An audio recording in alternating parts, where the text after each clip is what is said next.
This is an accounting video for Chapter 16, Section 2. I'm on the main page of our Mind tab. I'm going to go to Part 2 to access Chapter 16. I'm going to go to Chapter 16, Financial Statements and Closing Entries for a Corporation. And I'm going to go to Lesson 16.2, Preparing a Statement of Stockholders' Equity. And I'll go to End of Lesson Review and the Working Paper 16.2. I'll be completing the 16.2 work together. On 16.2 work together, we are dealing with two different steps. Step 1, Step 2. The first one kind of summarizes and gets our mind right on where we're headed for the statement of stockholders' equity.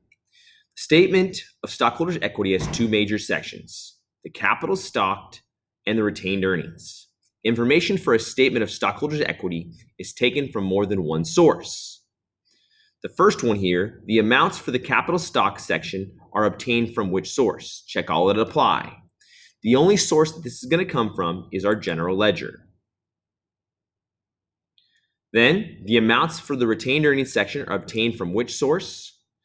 This is only going to come from the income statement and the adjusted trial balance. And then finally, which of the following will increase retained earnings? This will be the net income, or the money that's coming in. Next, we're going to go to step number 2 to prepare the statement. On step number 2, we're going to be preparing our statement. Now, down below in the instructions, it says use the trial balance and income statement for Superior Corporation in question assets.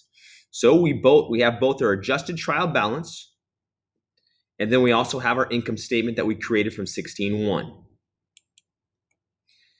Prepare a statement of stockholders' equity for the current year.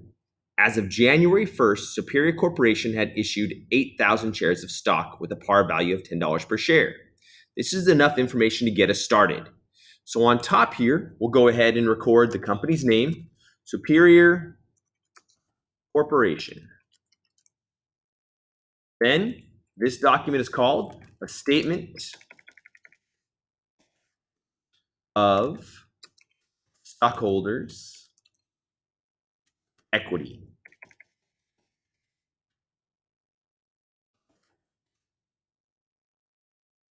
This is going to be for year ended December 31st, 20 dash. So in our statement of stockholders' equity, the first section that we're going to complete is our capital stock.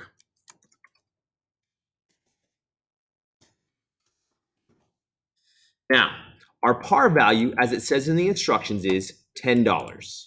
So par value is going to be $10 here. Now, how many shares of stock have we issued at the start of the year? January 1st, 20 dash. We'd issued, as it says here, 8,000 shares of stock. Now, 8,000 shares of stock at a $10 par value is going to be 80,000. Now, we have issued during the current year 250 shares of stock. So throughout the year, we issued 250 shares of stock. Now, 250 shares of stock at a $10 par value is going to be 2,500.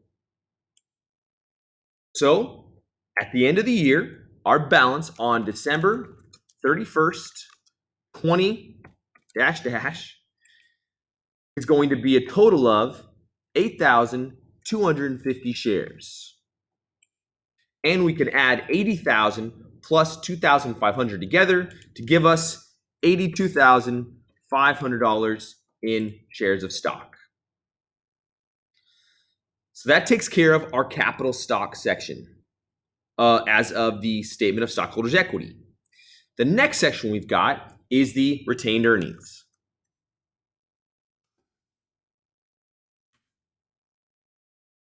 So to begin with, we have our balance as of the start of the year. And the balance at the start of the year, January 1st, 20 dash we're going to find in our adjusted trial balance here. So in our adjusted trial balance, we're going to find our retained earnings of $15,283.40.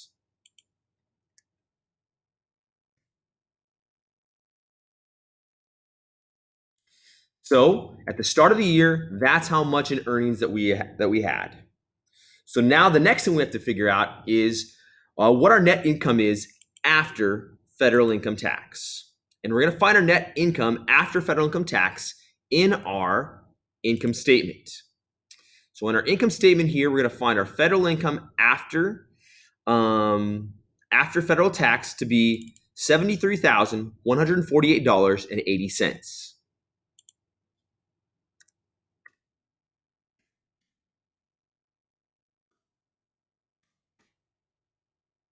Now we're going to go ahead and need to subtract, so less, we're going to have to subtract the dividends declared during this year. So we're going to go to adjusted trial balance to find our dividends declared.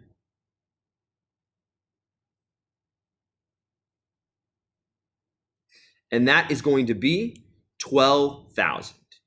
This is much like the drawing account in a sole proprietorship.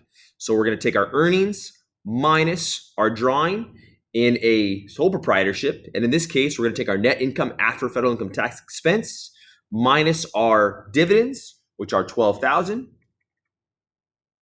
And we're going to end up with, let's do the math here, $73,148.80 minus 12,000. Oops. Try that again.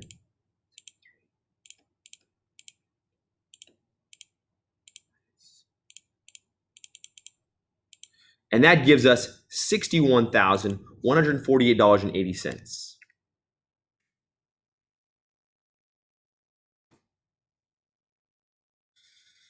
Now, next thing we're going to do is we're going to add in our retained earnings at the start of the year, and then what our net income increase is, because this is an increase. We're going to add this together here to get our balance for December 31st, 20 dash dash. Let's add in $61,148.80 plus our retained earnings balance at the start of the year, plus $15,283.40.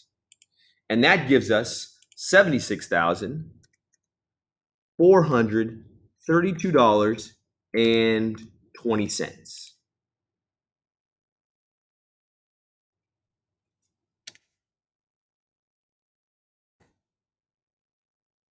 The last thing we need to do is to find out the total stockholders' equity as of December 31st, 20 dash dash, is to add together our capital stock and our retained earnings. So $76,432.20 plus $82,500 gives us $158,932.20.